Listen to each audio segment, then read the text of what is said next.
Warning: FTL may cause sleep deprivation, loss of time, and antisocial behavior. You should not play FTL if you have or are planning to have children or pets that are starved for attention. Before playing FTL, please consult a doctor if you have a history of brain candy dependency.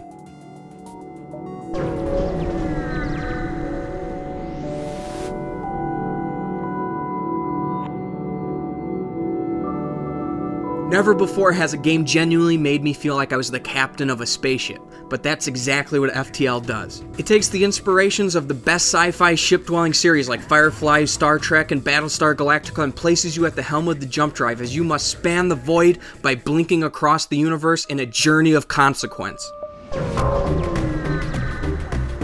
The very survival of a way of life in the Federation depends on your success. Your goal is to make it from one side of charted space to the other. Sounds easy, but it's not. You'll be required to make critical choices and commands, and the fate of your crew and civilization is on the line. And what will you do to achieve that mission? Will you do what you think is right or against your better judgment? Is all that matters the mission? But one thing that does matter is choice. Choices like whether or not to intervene when a pirate ship is attacking a civilian ship, or to spare fuel when you come across a stranded fellow traveler. What decision will you exact when confronted with a slave ship? Will you buy a slave so they can serve as a member of your crew? Will you attack the ship and then free the enslaved? Or ignore them entirely? It could be a trick. Maybe the slave isn't a slave at all.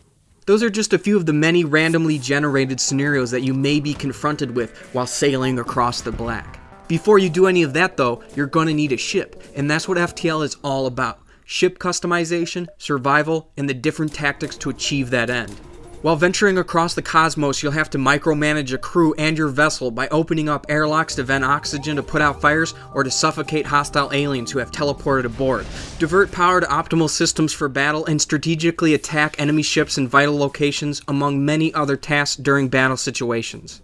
And with combat comes customization, and there's a ton of different unique items to customize the different ships. For example, there are specific weapons with varying ammo, power consumption, reload times, and damage types, as well as a range of other ship-altering equipment like augmentations to turn invisible or teleporters to beam aboard the other enemy ship to sabotage their vessel on a more personal level.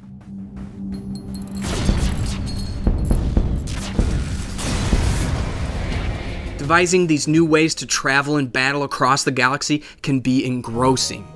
I know that when I wasn't even playing, I couldn't stop thinking about alternate ways to customize ships, different strategies to employ, and other possible spacefaring scenarios that might just be one light jump away. It's only very seldom that a game invades your thoughts during your every waking hour, even when you're not playing.